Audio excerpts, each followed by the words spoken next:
Hello everyone, this is Lucien for Out of Dysphoria, and this week's topic is gender euphoria. Yay! So, gender euphoria is a very interesting concept because I think way too often trans lives and trans experiences are described only or mainly in terms of negative things like discomfort and dysphoria and violence. And although, okay, those may be big parts of our lives, of the lives of many of us, I think it's just not healthy that they are, so to say, a requirement when you talk about trans people. The tradition of telling trans experiences focused on the negative things come from the medical discourse, like when doctors used to think that being trans was a disease, like, oh my god, and that you had to be so unhappy about your assigned gender that you had to transition because it was the only way you could continue being alive. Yeah, okay, I know this is the experience of many of us. Again, I'm saying many trans people have dysphoria, although that is not a requirement.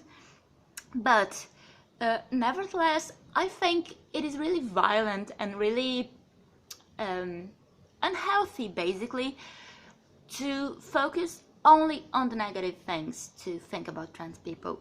It's as if it is basically equivalent to saying that if you are not unhappy, you can't be really trans. And this is absurd, like, this is really absurd. So gender euphoria was a term coined in order to oppose this concept of gender dysphoria.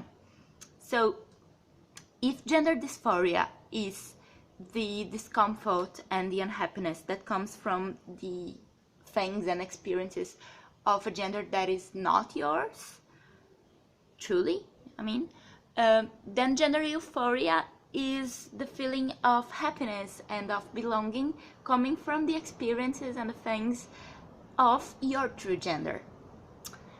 And I think one of the interesting things about the concept of gender euphoria is that it kind of changes the perspective of how you perceive your own gender. Like, if you take this point of view centered on gender dysphoria, you have your life and then you have to be really unhappy with your gender in order to realize that, oh, my gender must be another then. But if you center your point of view on gender euphoria instead, it's like, okay, things don't really have to be bad. You can just be fine, not having really any problem, or not having like a huge problem with your assigned gender, but just realizing that, oh, I would be so much happier with as another gender, like, and then you realize what your true gender is.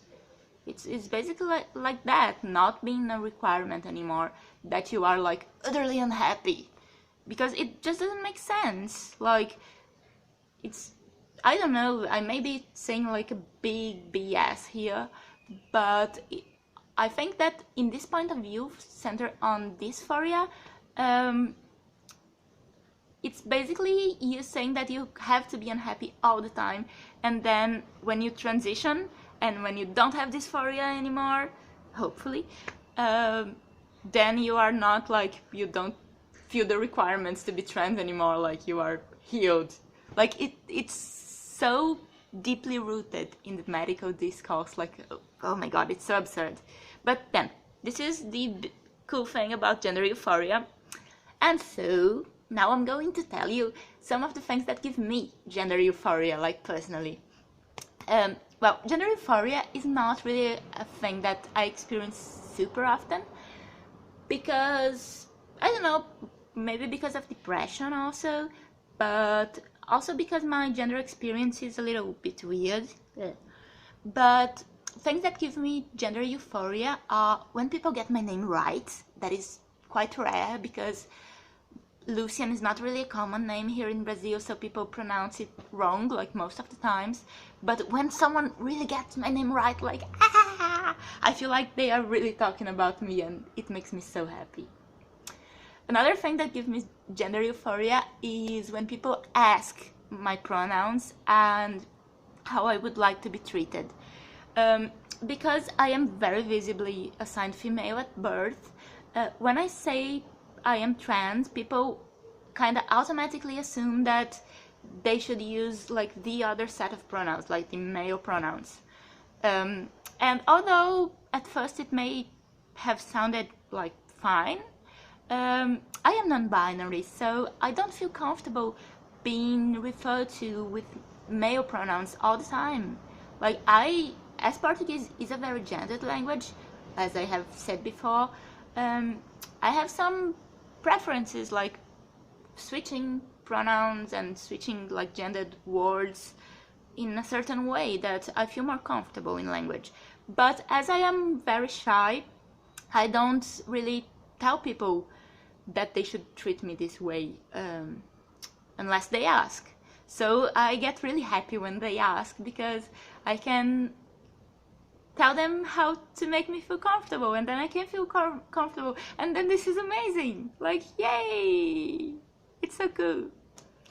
Another thing that gives me gender euphoria is when I'm around other queer people like me. Like, I don't mean necessarily other trans people, because trans people can be really binary, but other queer people, other visibly queer people, other people who defy gender norms and gender establishment, basically, other people who are fluffy and unicorns and rainbows and like me. I'm this feminine little thing. I'm this swishy and cutesy and weird little thing, and I like to be around people like me. It doesn't matter if they are cis or trans, because I feel that I can be myself around them. I don't have to be like more masculine because I'm so visibly assigned female. Like, in order to be validated as a trans person, as the person I am, I don't have to behave or to act or to dress more masculine. I can be myself and not be perceived as a woman. And this is like so liberating. I don't know. Yeah, it's huge.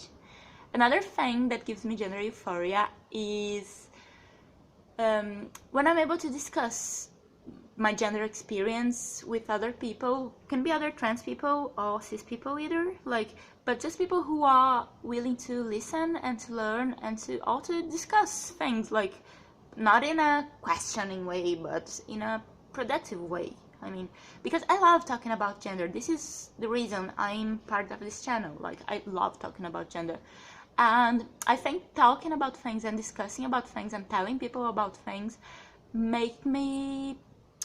allow me to exist like deeper, allow me to express myself in a deeper way than just existing. Like, I don't know if it makes sense, but when you talk about things like the theory, so to say, behind the things you do, the ideas you have behind things you do, you get to a deeper level of meaning than just by doing them, you know? And I love that. That makes me so happy. Yeah. Oh yeah, and another thing that makes me really gender euphoric is, it's really rare these days, but is when I put on some outfit. Like, I love mixing clothes, and like my wardrobe basically leans more towards masculine, like gender neutral towards masculine, but I love mixing like feminine and masculine things, and some days I just mix things in a way that I look in the mirror and I say, boy, you kick some ass. And this is so cool. I feel like, well, I own the street when I go out. It's amazing. Yeah. So those are the things that make me gender euphoric. This is really cool. I love talking about that. That makes me feel happy, makes me want to do all of those things like right now. Yeah, so cool. Well, okay, but I think that's it for today. I hope you enjoyed this video. Please post it on the comments, things that make you feel gender euphoria, because I don't know, I think when we exchange experiences, it may lead us to analyze our own experiences and maybe like realizing, oh, that may work for me too, or realizing things we didn't know about ourselves before. And I think that's really cool, so please post it, things you feel, things you like, things that make you happy in a gender way. And yeah, oh yeah, we are still looking for new members. We are right now prioritizing people assigned male at birth and people, non-white people, people of color, of all sorts, like people who can diversify the channel in some way. Yeah, so please consider applying to be one of us. And yeah, other than that, just enjoy your week and eat your vegetables, of course, and hug your friends, and yeah, just be fine, be well. Yay! Bye bye, sweeties, I love you.